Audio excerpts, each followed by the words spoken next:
Sud Radio et vous répondez à cette question. Vous l'avez compris, on en parle au lendemain de l'attentat contre les locaux de l'hebdomadaire satirique Charlie Hebdo. Alors on est avec Dieudonné au téléphone. Bonjour Dieudonné. Oui, bonjour Robert. Ah, attendez, je vous entends mal Dieudonné, là il va y avoir un problème de téléphone. Vous m'entendez bien vous ? Moi, je vous entends bien. Ah, ben ça y est, on est sauvé. Dieudonné, avant de vous poser des questions et vous faire réagir et tout ça, je voudrais juste vous faire entendre, vous voulez bien, quelques auditeurs, parce que c'est quand même eux qui nous intéressent aussi. Vous êtes d'accord avec moi? On va commencer par exemple par un auditeur qui nous appelle, une auditrice qui nous appelle de Créteil. Linda, bonjour Linda. Linda, allô? Bonjour. Bonjour Linda. Oui, bonjour Monsieur Robert Ménard. Vous nous appelez de Créteil, 99.9. Oui, je vous appelle de Créteil, je m'appelle Linda. Je suis complètement outrée. À savoir, j'aimerais vous poser une question à vous qui êtes sur le terrain depuis 25 ans. Oui.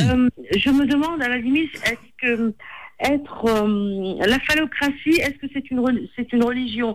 Est-ce que l'andiphobie, c'est une religion? Est-ce que la fumisterie, c'est une religion? Je vous explique. Il y a sur une radio, un média qui est pas très loin de chez vous, qui s'appelle Coast Tower. En français, ça veut dire rire et chanson. Mais c'est une horreur, monsieur. C'est de la scatologie, mais c'est du matin au soir. On n'entend que des choses, mais c'est infernal. Les gens payent pour aller voir ça. C'est une hystérie collective. C'est terrible. Il y a même ces animateurs qui font des pièces de théâtre. Et donc, attendez, Linda, donc ça vous choque et vous pensez quoi? Qu'il faut interdire tout ça? Eh bien, écoutez, moi, je vais faire la même phrase que Monsieur Patrick Pelou, qui est urgentiste. Oui. Alors, faciliter les jeux assez complexes. Ça lui va très bien. Je le connais très bien. Je l'ai vu assez souvent. Oui. Sur la 5e chaîne. Alors, il nous parle excusez-moi du terme, mais il nous parle que le cul. Alors, je vais lui dire à ce médecin, moi, personnellement, j'ai été dans un hôpital et j'ai été outrée. Vous savez sur quoi je suis tombée? Je suis tombée sur un espèce de petit livre, comme ça, et où il y avait marqué les maladies sexuellement transmissibles des Maghrébins. Ah ouais, mais ça c'est profondément choquant. Vous avez raison Linda, donc je comprends, vous, il y a plusieurs choses et pas seulement les attaques contre les religions qui vous scandalisent. Alors Claude par exemple, Claude, vous nous appelez de Paris, toujours 99.9, vous avez compris que je fais de la pub pour Sud Radio. Bonjour Claude. Bonjour, moi je suis très étonné, comme dans Libération, le site de Libération depuis hier toute la journée, donc au travers de mon pseudonyme Turenne, Arverne. Voilà, je ferraille contre cette espèce d'amalgame Entre quoi et quoi, Claude? Avec le terrorisme. Ce sont deux choses différentes. Claude, vous nous dites intégrisme. Vous le disiez, l'intégrisme chrétien existe aux USA, j'ai vu ce que vous écriviez, ça ne gêne personne, et vous dites, ça n'a rien à voir avec le terrorisme. Allez, Nordine, et après, on retrouve Dieudonné. Nordine, bonjour. Oui, bonjour. Bonjour. Vous dites, on peut se moquer de tout sans distinction. Absolument. Vous êtes un libertarien. Distinction, ça veut dire qu'on peut accepter de se moquer sur la religion musulmane, chrétienne, juive, et qu'on accepte aussi des points de vue comme Dieudonné, justement. Ça veut dire qu'il ne faut pas qu'il y ait deux poids, deux mesures. Ça veut dire qu'on est contre ce que c'est Dieudonné. Par contre, on est d'accord sur ce que c'est Charlie Hebdo. Donc vous dites, Nordine, mais ça me fait la liaison toute trouvée. Vous nous dites, Dieudonné doit être traité comme Charlie Hebdo, c'est-à-dire qu'on ne doit pas les interdire plus les uns que les autres. Mais écoutez, Dieudonné, ça doit vous faire plaisir. Oui, mais non, ça m'étonne pas plus que ça, puisque je suis en contact souvent, moi, et en permanence d'ailleurs, avec cette opinion publique que l'on entend. Alors, la dame était choquée, elle, d'un peu de tout, et puis globalement, les gens sont très ouverts. Moi, je suis aussi pour une liberté d'expression totale, évidemment. Et donc, vous avez envoyé un message de solidarité à Charlie Hebdo ? Oui, alors je ne lis pas Charlie Hebdo. Pour moi, c'est un peu un journal de maison de retraite.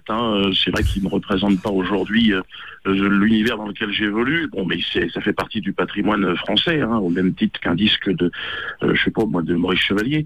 Mais c'est vrai que c'est dépassé. C'est devenu un outil de propagande de l'UMP maintenant, sous le règne de Philippe Val. En fait, Charlie Hebdo a perdu toute crédibilité. Il n'est plus là, Philippe Val. Vous avez remarqué quand même, Guido.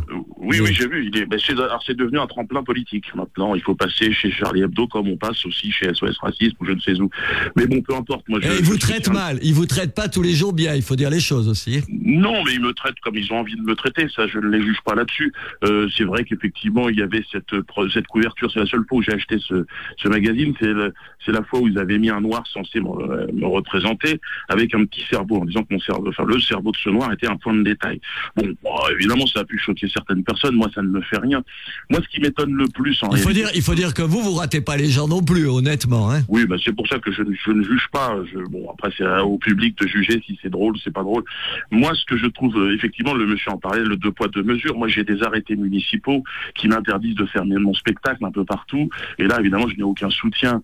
Je me suis fait agresser par 4 juifs israéliens sur le territoire français.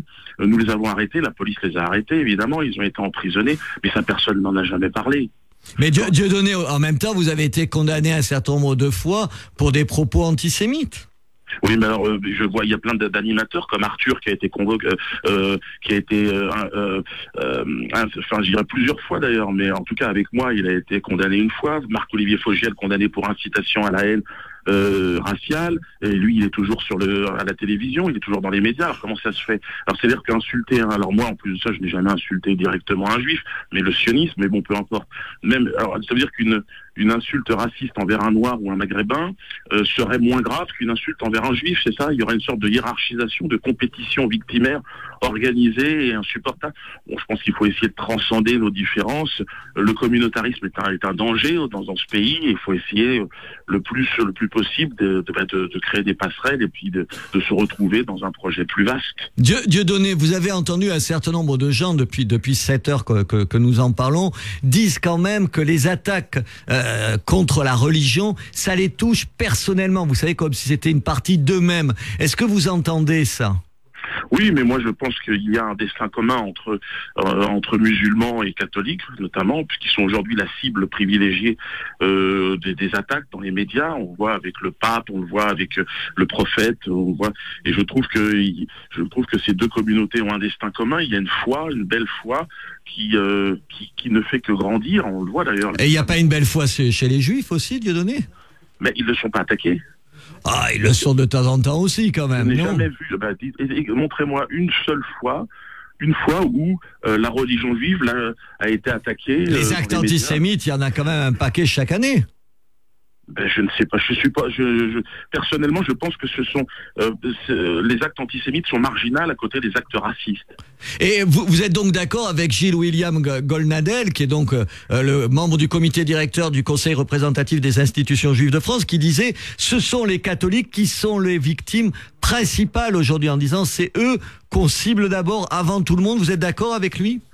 Oui, moi je pense que les catholiques, effectivement, et les musulmans, ce sont les deux religions, les deux catégories les plus attaquées.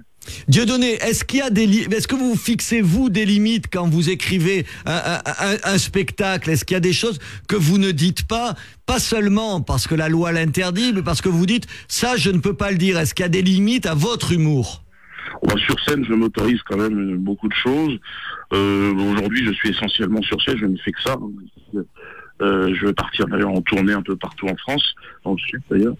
Et je m'autorise là sur scène, oui, beaucoup de choses.